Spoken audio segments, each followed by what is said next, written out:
house was broken into. Oh shit. No shit. Today, we're diving deep into the waters of Halloween H20, pun intended, a film that sparked as much controversy as it did applause.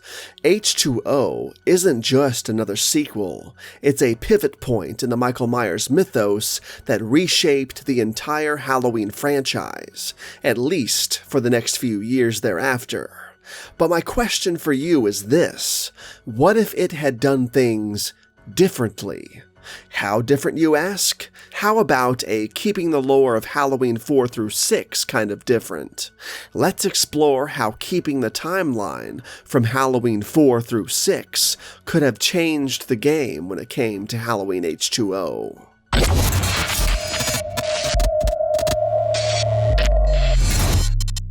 Halloween H20 arrived in 1998, setting itself up as a direct sequel to Halloween 2 and essentially ignoring the events of Halloween's 4, 5, and 6.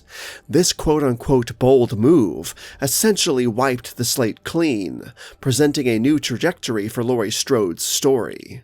But before we dive into the what-ifs, let's understand the impact of H20's decision.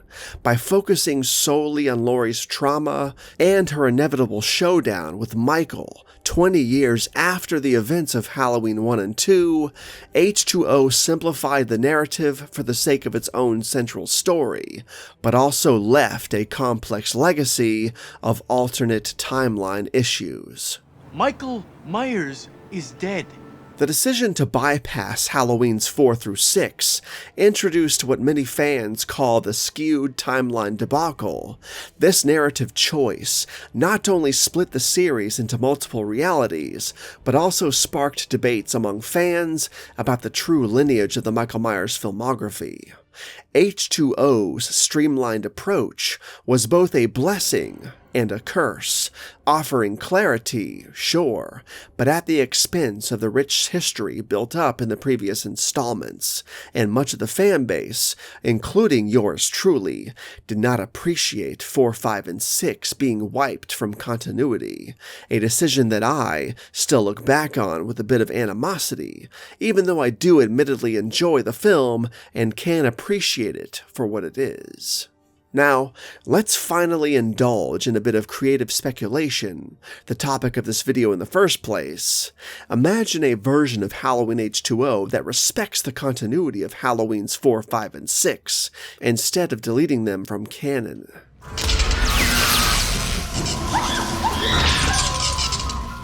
In this alternate timeline of H20, Laurie Strode still fakes her death, but remains haunted by the events that transpired in Return, Revenge, and Curse, events she herself was MIA for, where her firstborn child Jamie met her fateful end at the hands of Myers after being kidnapped by a cult years prior, but only after being hunted by Myers for 2 Halloween seasons even before that.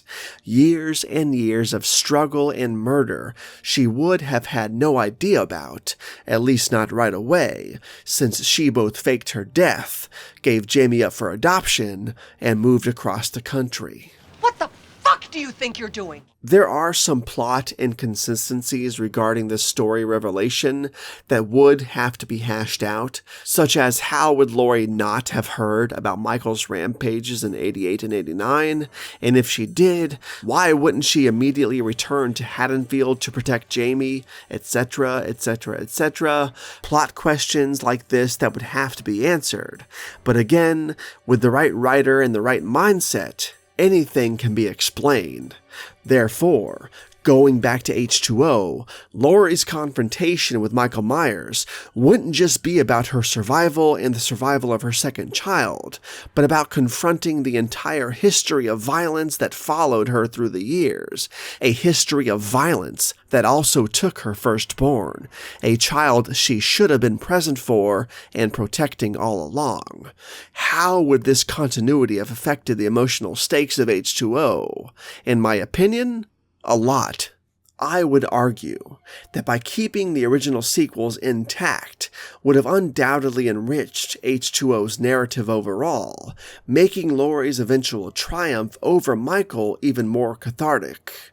The layers of history, the additional characters who faced Michael's wrath, and the deeper lore around his evil could have brought a richer context to Laurie's final showdown, and would have even possibly avenged the death of Jamie Lloyd in a way that gave longtime fans closure after the character's inarguably lackluster send-off in Halloween 6. While Halloween H20 remains a pivotal and beloved entry in the franchise overall, it's fascinating to ponder what might have been. Could maintaining the continuity of Halloween's 4, 5, and 6 have created a more satisfying chapter in the saga? I think so. Would it have resolved the timeline confusion, or only added to the franchise's complexity? I guess it depends on who you ask.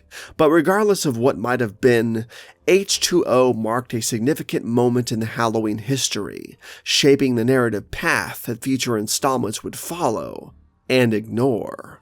The Halloween franchise truly is a rat's nest of jumbled timelines after all. Anyways, thank you for joining me on the speculative journey into the Halloween universe. Don't forget to like, subscribe, and ring that notification bell for more horror discussions like this right here on TobattoVision. Thanks for watching.